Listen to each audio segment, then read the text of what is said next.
Pero ang sabi po sa amin ni Doktora, sa ngayon, okay. Ang portion na lang natin talaga after na mag-give birth, kung ano magiging resulta pag nakita niya na.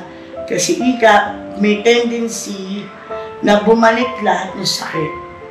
May tendency naman na bukas sa loob na natin natanggap niya yung anak niya.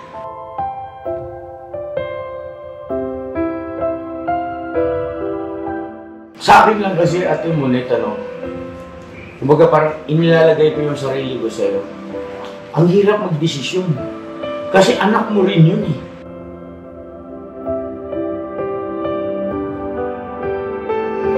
Ito yung panahon para mangarap ka sa mga anak mo. Hindi pa huli ang lahat.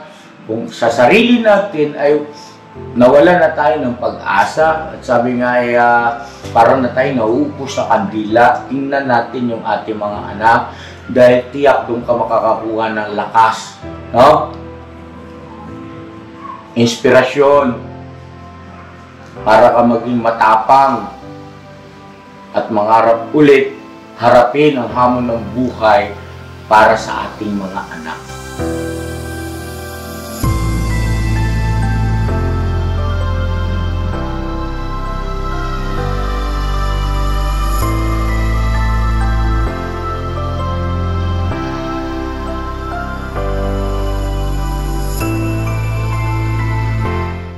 So yun, mapagpalang araw po sa ating lahat, mga kabisnes naming minamahal. Ayun sa pangalawang pagkakataon, mga kabisnes, nandito po si Lelay at saka syempre si Ate Monet, yung kanyang nanay. Mga kabisnes naming minamahal, kung merong mga nakapanood noong unang pagkakataon na i-vlog po natin sila, na-feature natin sa Kabisnes Official yung istorya ni Lelay, ay ngayon naman po, ay bali, ito ay pagpapatuloy at para maipakita namin sa inyo anong gagawing tulong ng Kabisnes Official dito sa pamilya ni Ate Monet at saka syempre dito kay Lelay na ngayon nga po ay ganyan yung kanyang kondisyon o kalagayan na sa kabila na siya ay musmus pa, 13 taon ay nagdadalang tao na at kabuwanan niya na po ngayon, buwan ng October. Kung di ako nagkakamali ay October 21? 28. 28. Okay. So, ang magiging kapanganakan o pag ni Lelay, yung pagluwal ng kanyang sanggol. At mga kabisnes namin minamahal, dun sa unang parte ng ating vlog, ay talaga namang dumurog sa ating mga damdamin yung tagpong yun. At maging ako, aminado puro na mental block ako, halos hindi ako makapagsalita nung unang pagkakataon kong narinig yung kanilang istorya. Dahil nga po sa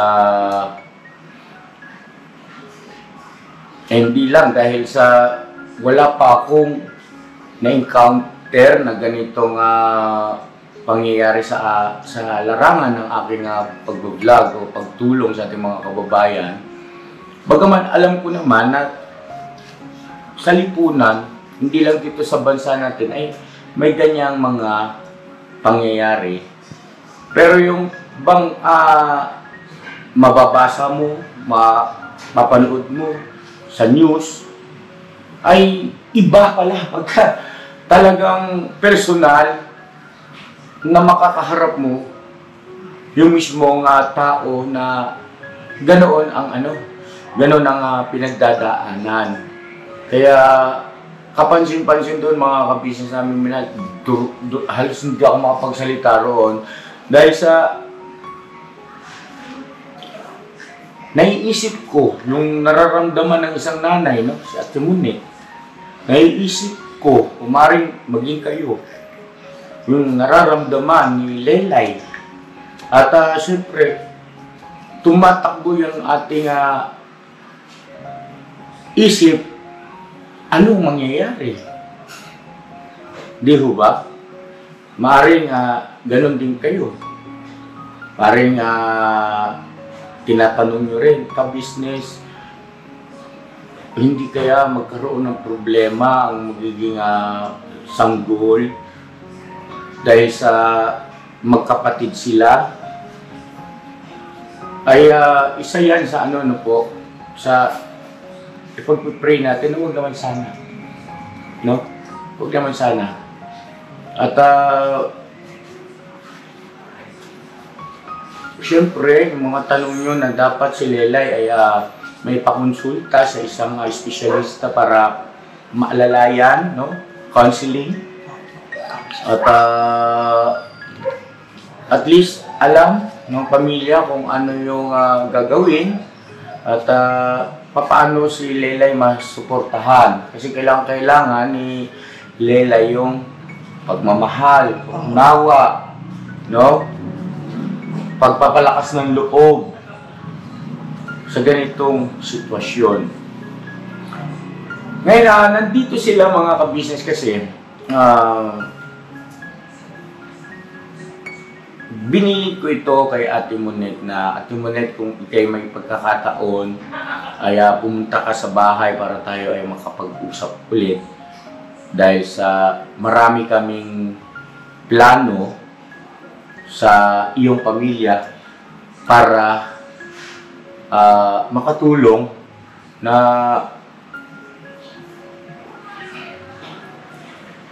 pagdating sa kabuhayan at saka sa kalagayan ni Lelay. Andyan yung mamimili kayo ng Ate Monet, ng gamit ng baby, ha?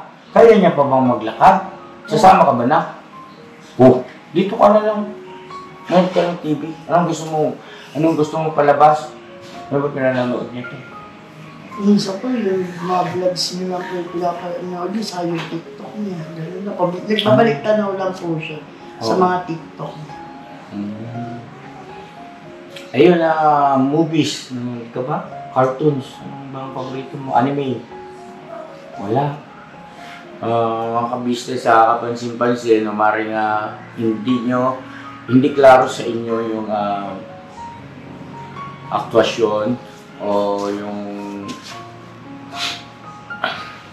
tawag nito, yung reaksyon ni Lelay dahil sa siyempre binlard natin dahil siya ay minor de edad pa. Pero nakakalungkot lang dahil po sa pinakausap mo siya yung dating Lelay na nung panahon na unang mga natagpuan natin siya natulungan sa panahon nga po ni Mario Masigla, Palubiro, aktibo ang bata. Pero ngayon ay iling, yun lang ang sagot niya. At ramdam. At maaaring maging kayo po, hindi lang ako, yung bigat ng damdamin. Anyway, huwag ka nang malungkot na kasi gaya nga ng sinabi sa'yo ni Mama Ka-Business, diba? Kasi kinausap siya ni Mama Ka-Business na ano yung sabi sa'yo? Sige nga daw, i-share mo nga sa akin. Pero tawag nito, magmarites muna ako. Ha? Ano sabi sa'yo ni Mama Ka-Business? Ha? Sige na. Okay lang yan. Huwag laging malungkot. Ano pa? Tsaka,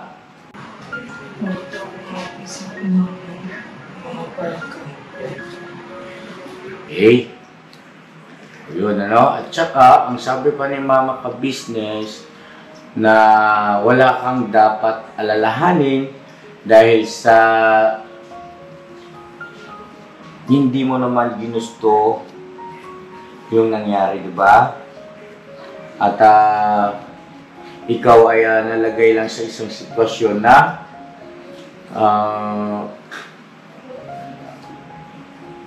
wala kang magawa sa dahilang takot, takot siguro. Tama ba ako? Meron bang ginawang pananakot sa inyo? Habang... Yun. Ngayon, gusto kitang batiin. Kasi napakaswerte mo sa kabila ng... Alam mo, swerte sa yung baby mo. Sabi ni mama ka business, wag ka raw mag-iisip na para bagang magagalit o galit ka sa iyong baby, ha? Ha? Kasi wala rin siyang kasalanan. Diba? Naintindihan mo ba yun, Nak? So, mamahalin mo siya, ha? Kasi anak mo yan. Okay? At andun yung katotohanan na kailangan ka ng baby mo. Okay? Yung nangyaring hindi maganda ay gagawin natin ngayong masaya. Okay ba sa iyo? Ha? So, okay. So, yun, ano, kasama si mama ka business ay mamimili kayo ng gamit ni baby. Siyempre, kasama si Ate Monet, no? At malamang sa malamang yan, kasama yung mga kuwelang-kuwel at makukulit na mga M's, no? Gusto mo ba yan? Ha? Pagka nakulitan ka sa mga M's, chinilasan mo.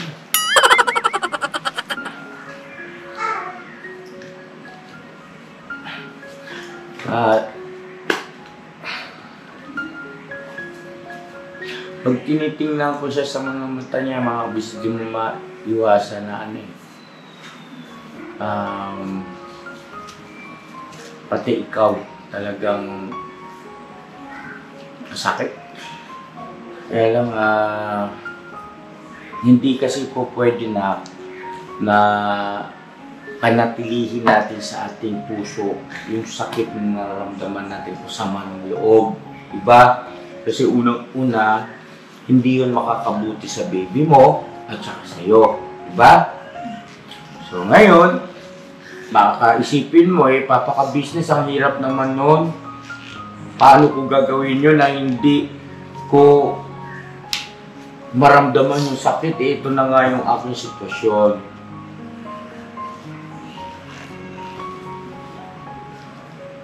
Pwede yun na sa paraan na pagpukulan mo ng totoo at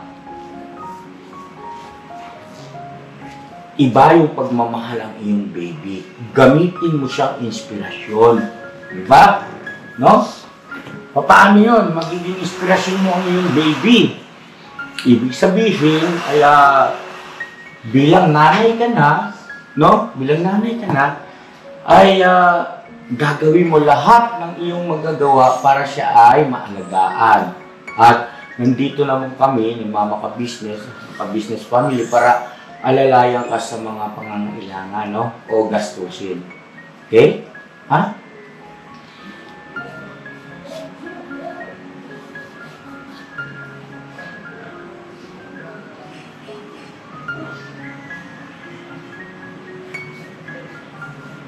Sa bahay, ganyan din po siya. Madalas makatanong sa malayo. Ate Monet, minumungkahi ko, Teo, kung okay lang sa inyo, siguro kailangan nating magpakonsulta, para mabigyan siya ng vitamins, no? Para maalis siya sa pag-iisip ng malalim, para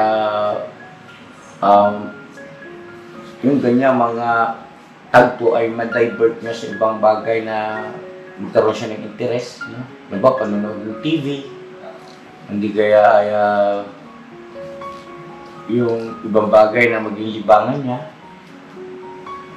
Kasi po mga ka-business ay yun ang aking observasyon. Mahirap nang magbakasakali po. Mahirap po na yung bang sabi niya, nasa huli ang pagsisisi. Ano po? So, schedule po natin mga ka-business yung pagpunta natin kay Dr. Vincent para makausap si Lelay at nawa ay bumalik yung sigla ng bata. Ano po? At kayo po, kung meron kayong mga alam na ganito nga pangyayari at ganito rin ang sitwasyon, merong mga magaganda at epektibong mga pamamaraan ay pwede nyo pong i-comment dyan sa comment section para magkakatulong-tulungan po tayo mga ka-business para dito sa kapakanan ni Lele at sa kanyang baby.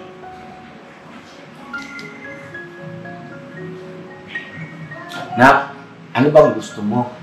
Meron ka bang cellphone? Gusto mo na cellphone? Ha? Gusto mo yan para may libangan ka, no? Panonoorin mo yung vlog ni Papa Ka Business, no? Okay ba sa'yo? Ha? Sige. At, pagpadins. Hindi, hindi ako mangangako kung kailan. Ha? Pero, sinisiguro ko siya na magkakaroon ng cellphone. Ha? Hindi ko lang masabi kung bukas o sa isang araw o sunod na linggo, ha? Pero, asahan mo na magkakaroon ng cellphone. Ha? Okay? Ha? Kailan? Kailan? Yan, ha? Malupot.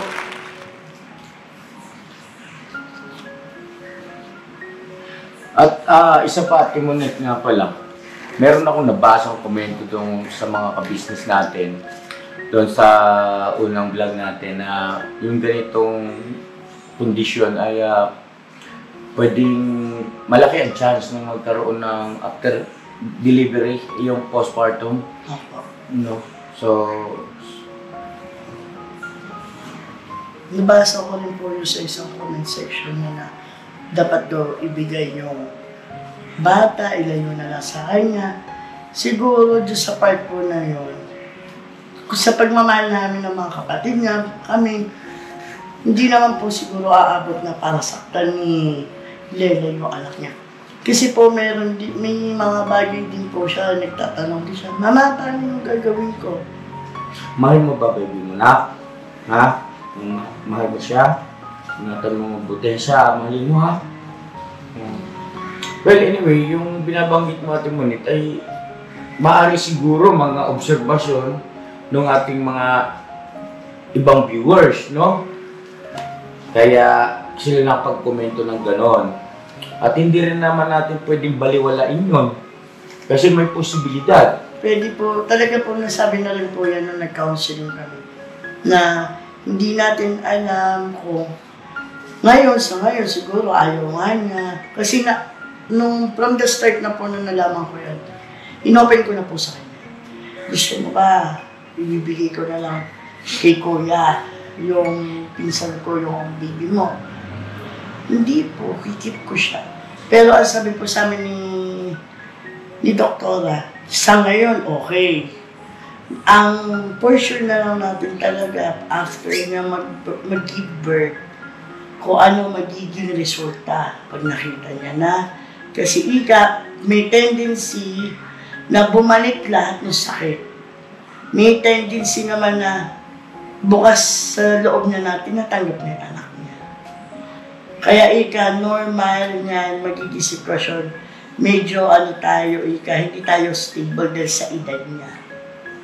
Saka sa pangyayaring nangyari. Hindi naman na nabuntis ng boyfriend, hindi ganon. Kung hindi may pinagdaanan trauma. Yes. Yun po yung inaano ni Dr. Villanueva sa amin yung nag-counseling po. Sa RHU ng Bulacan. So, dahil nga doon, anong ina-advise ni Doktora?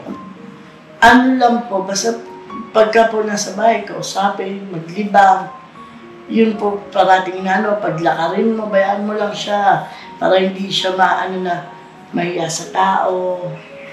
Dahil normal na yan hindi lang siya nagkagyan, meron pa nga tatay ang gumagawa Hindi, pasintabi at yung Monit sasawatahin kita rin sa ginamit mong terminong normal na yan Hindi ito normal. Pero ang pangyayari, pero nangyayari. Pero hindi ito normal, okay? Itong ganitong mga kaso po ay hindi normal. Pero totoo po na nangyayari, no? Kasi pag sinabi mong normal, ibig sabihin ay tama, okay, no? Ito ay hindi okay. Sa aspetong hindi dapat ginawa, di ba, ng isang kapatid yung ganoon sa kanyang kapatid.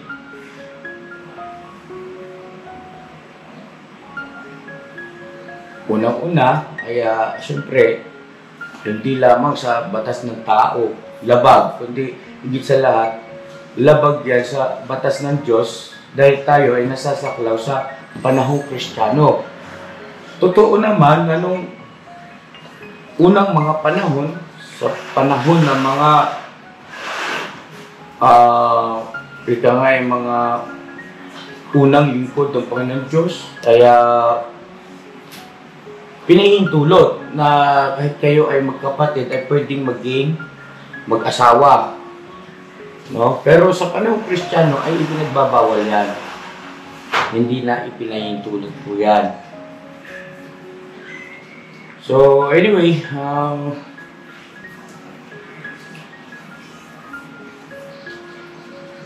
yun palang tungkol sa Ate Monet, sa pag-file mo ng reklamo, ay ano ba yun? Itinuloy mo pa rin? Saan pa po talaga? May abogado po namin ni siya. Na siguro, iwasan natin yung magbanggit ng pangalan, ha? No? Pero anyway, hindi naman kompleto. Walang problema, no? Pero yung buong pangalan ay iwasan natin. So ngayon,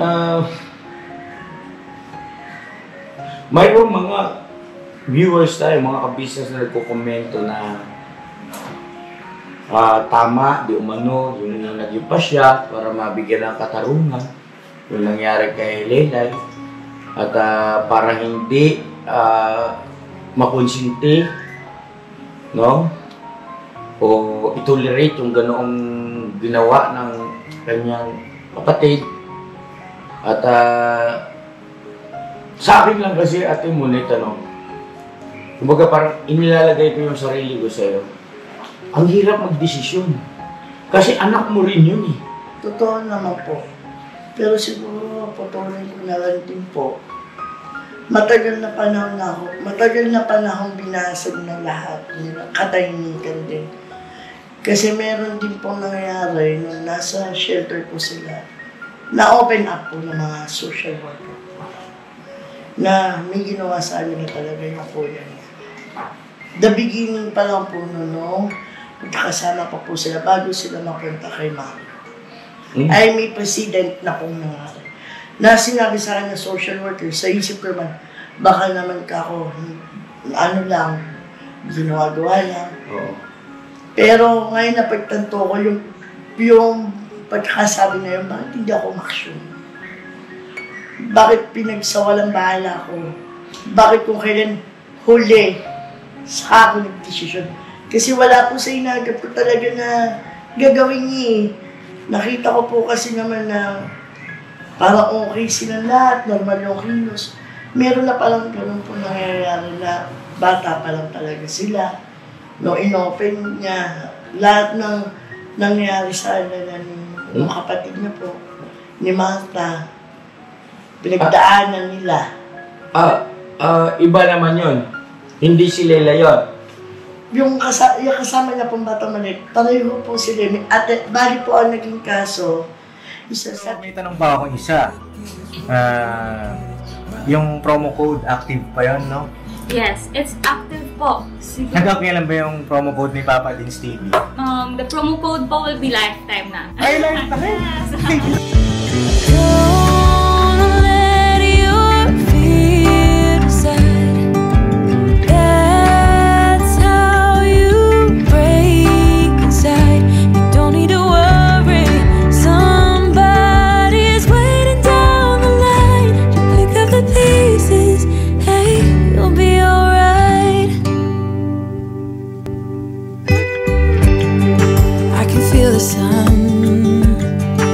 The wind makes way across the fields.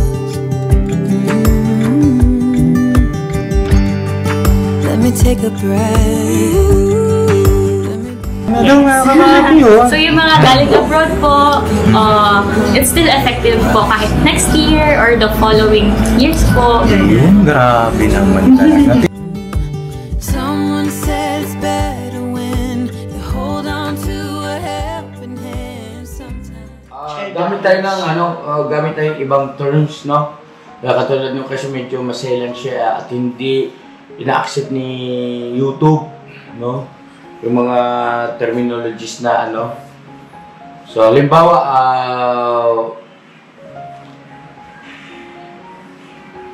yung RAPE, no? RAPE, pwede siguro, sinamantalahan, yan, no? Yun, acceptable yun. Kasi, baka mamaya, maulit na naman kagaya ng unang upload natin na nireject ni YouTube mismo.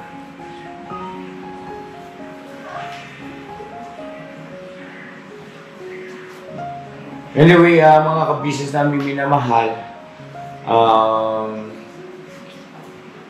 subaybayan po natin ang magiging takbo ng istorya, no? Ng isang news na ngayon ay isa ng ina. At subaybayan niyo rin po kung ano yung mga kayang gawin na tulong na may pagkakaloob ng ka-business official para sa kanila. At bago tayo magtapos mga ka-business ay gusto ko lang pong sabihin sa inyo na kung sakali na pagkatapos na maiwal yung sanggol at gusto ni Leilay na siya mag-aral ulit ay susuportahan natin. At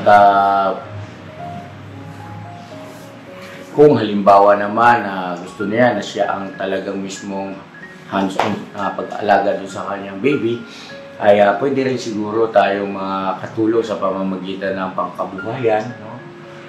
At andyan naman si Ate Monet. At gayon din po mga ka-business namin minamahal, bukal sa puso po namin iminumungkahi kay Ate Monet pagmamagandang loob na kung gusto po nila ay dito sila tumira sa malapit sa ka-business house para from time to time ay nakikita namin sila.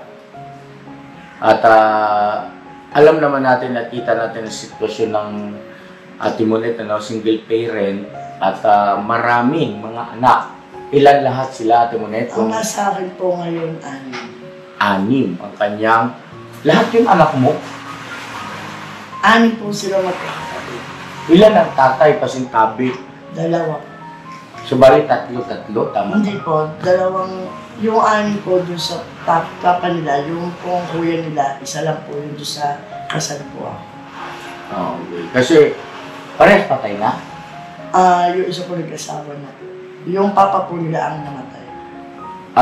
Yung sa kasal ka, nag-asawa rin ng iba? Okay. So may kaso yun Okay lang. Oo. Anyway, sa bagay, lipas na yun, tapos na yun. At harapin natin itong kasalukuyan. At saka paghandaan natin yung darating, yung hinaharap. Diba, no? So ngayon, Ate Monet, nag-usap kami ni Mama Ka-Business, Miss Ka-Business na i-offer nga sa inyo yung ganoon na kung gusto ninyo, dahil sa yung tinitirhan nyo roon ay inuupahan, tama ba ako?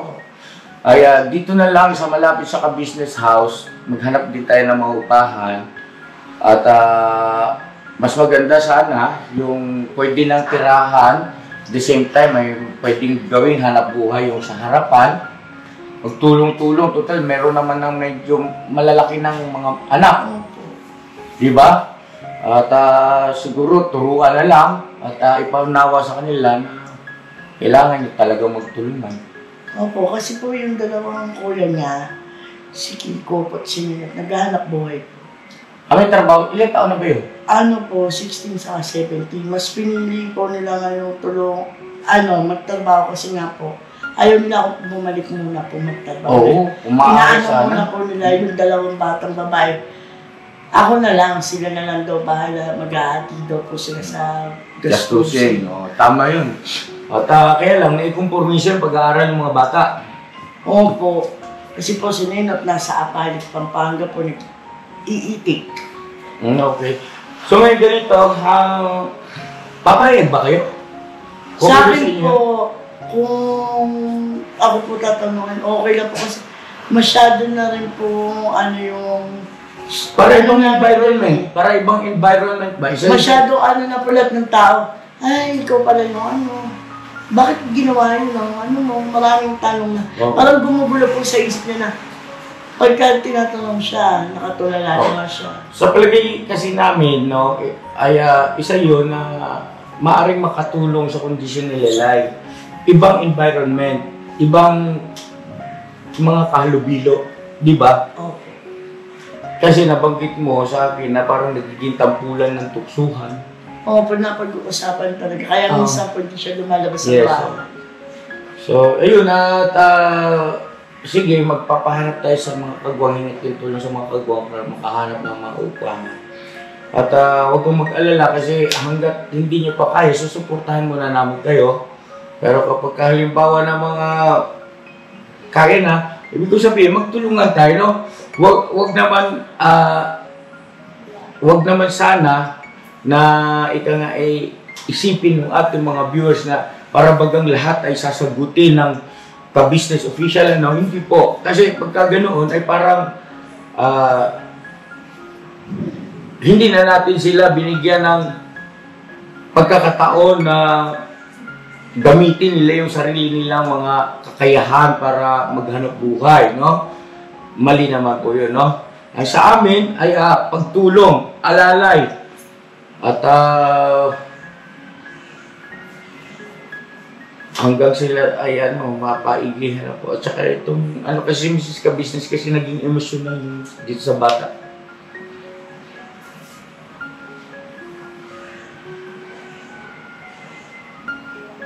Tapos dito na mag-aaral. Opo. No? O sige, transfer natin. So, magiging ka-business family ka na. Tamang-tama rin yung para matraining ka rin sa pag-vlog. At kapag ka nakita po na sapat na yung iyong kakayahan at bukod doon ay kondisyon ka, ibig sabihin, handa na. Ito kasi mga ka-business, yung pag-YouTube, pagpasok sa mundo ng social media, hindi yan basta-basta, no? Kailangan pinaghahandaan po yan. Kasi, po pwedeng mangyari dyan na ikaw ay hindi magtagumpay, ma-depress ka, o hindi naman kayo biglang angat at, di ba, ma-overwhelm ka dun sa unlucky ng revenue mo. Paano i-handle yun? Baka magbago yung pananaw at gawi. At mamaya, at least na mapabuti, na pasama dahil ayun, natukso ng gumawa ng mga pagsusugal, barkada, paggamit ng mga, di ba, bawal na substance. So may mga ganun, totoong pangyayari yung mga nanalo sa loto, no? Bigla-bigla, at least na napabuti, nasira ang pamilya. Kasi hindi handa. Hindi naman sa lahat ng tao ay gano'n. Pero dito sa akin, pagka nasa aking bakuran, mga ka-business, ay tinitiyak ko bago bigyan o pahintulutan na magkaroon ng kanyang sariling YouTube channel, ay matyak muna natin na nakahanda na. Spiritually, emotionally, siyempre physically, no? Kasi may buzzer dyan. Tumunit, ha? Akala mo, ligtas ka dyan sa buzzer, mayroon talaga. Walang YouTuber na walang buzzer. Okay? No? Kasi we cannot please everybody. No? Wala naman po talagang ganun. At isa pa,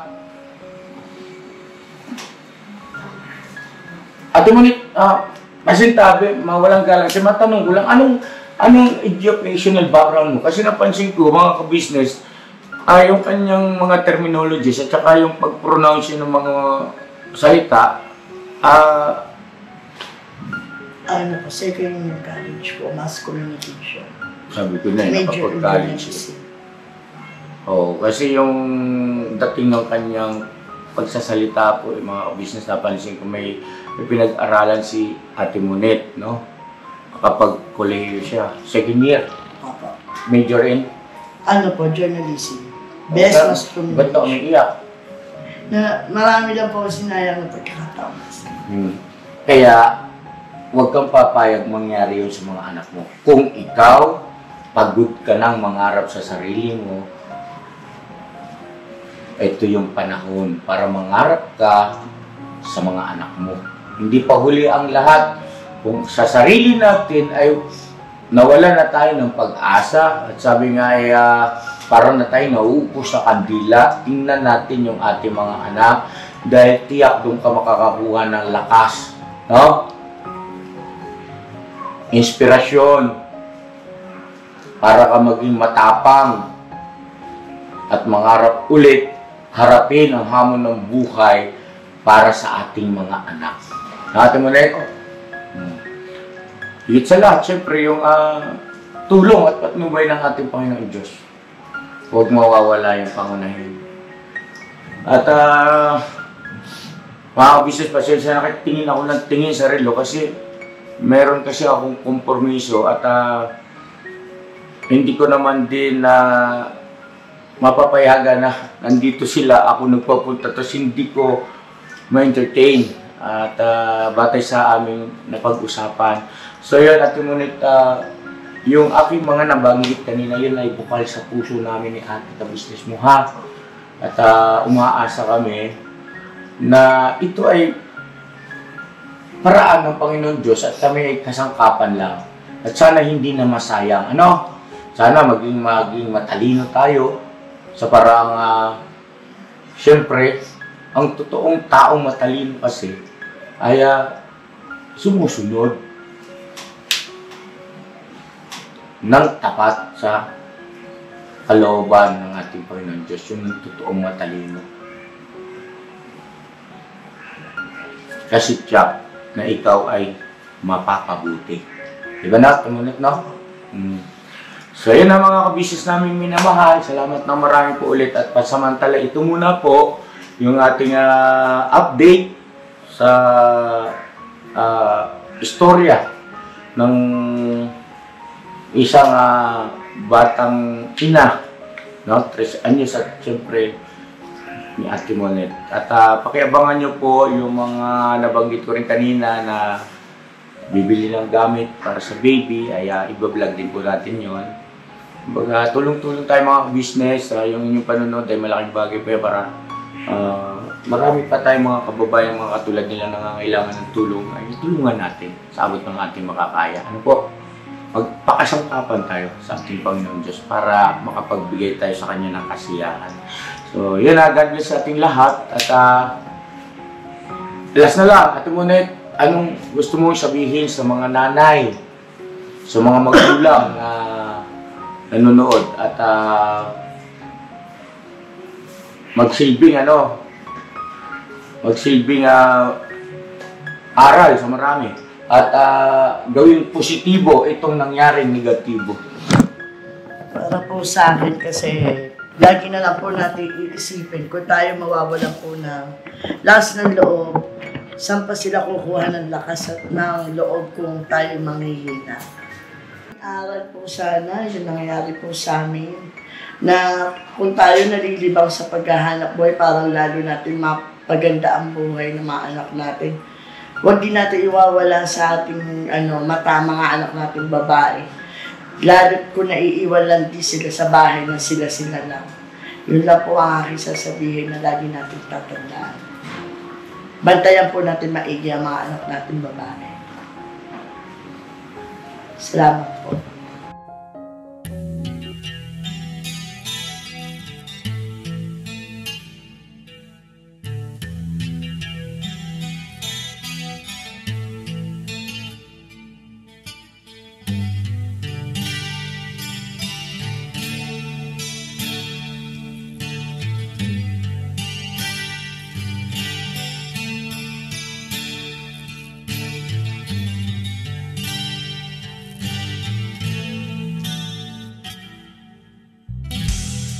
bawat araw na lumipas, ka-business ay nagagalak. Maraming taong natutulungan, pagpalain ng may kapal.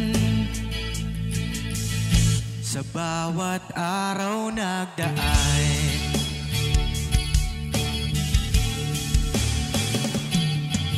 ka-business, business, ka-business,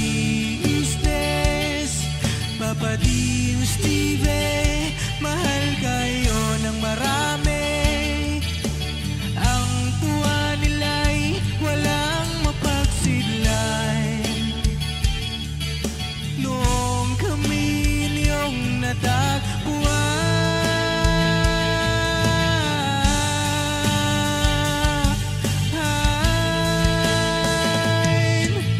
ang mga tao sa buong mundo, maging ang mga OFW, sinubaybayan mga pagtulong nyo. Panalangin nila, sana'y hindi kayo magbabago.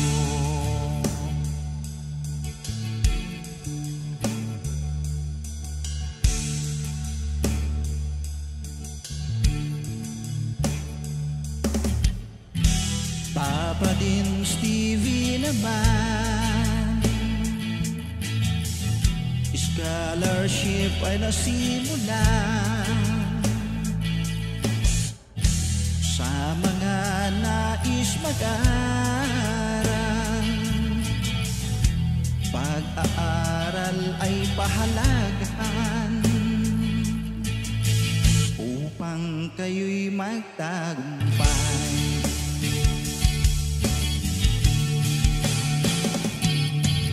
Ka-business, Mrs. Ka-business, Papa din Steve, mahal kayo ng marami. Ang tuwa nila'y walang mapagsidlan. Noong kami ninyong natagpuan,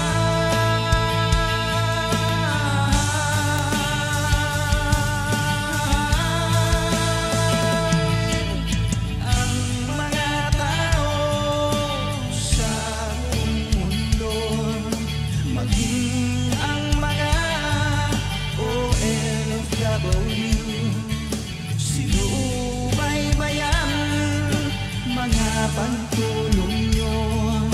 Panalangin nila, sana'y hindi kayo magbabago.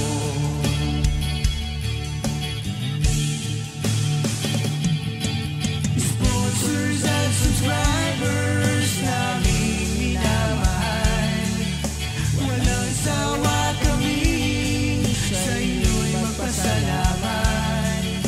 Mula pa noon at hanggang ngayon, walang sawa kayo ay tumulong.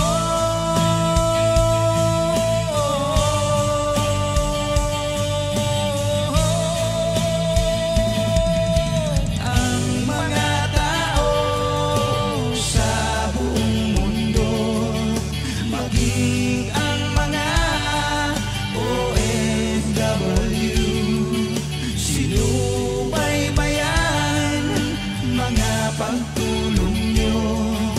Panalangin nila, sana'y hindi kayo magbabago.